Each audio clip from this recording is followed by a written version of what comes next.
the Whispering Lake. Stillwater Hollow was the kind of place that only appeared in hushed conversations. It wasn't on any map, and the few who knew about it spoke of it with a lingering, uneasy fear. The lake had been there long before the town, long before the roads that led nowhere. The water was always unnaturally still, even in storms. It never reflected the stars, only swallowed them. Fishermen who tried their luck there often never came back. Derek had heard the stories. He didn't care. A storm had just passed, and he figured the fish would be biting. Big fish, monsters even, the kind that would make the trip worth it. By the time he reached the lake, dusk had already settled. The water stretched before him like a black mirror. The trees along the shore twisted and hunched as if they were watching. The silence was wrong, not peaceful, waiting. He set up his gear, his breath misting in the cold air, and cast his line. And then, the whispers started. They weren't the rustling of leaves or the lapping of water. They were words. So hungry.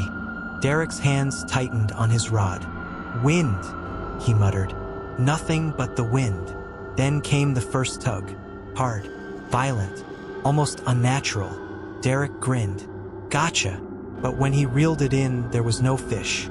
Instead, something pale and limp floated to the surface. A severed arm. Bloated, rotten. Fingers curled as if reaching for him. Derek recoiled, nearly tipping the boat. The whispers grew louder. "Feed us." Something grabbed his ankle. Cold, slimy, fingers not fish. Derek kicked, but more hands broke the surface. Crawling, dragging, groping at his legs. Then he saw them. Dozens of faces. Dripping, lifeless, mouths gaping as if still trying to scream. People. Fishermen. Just like him.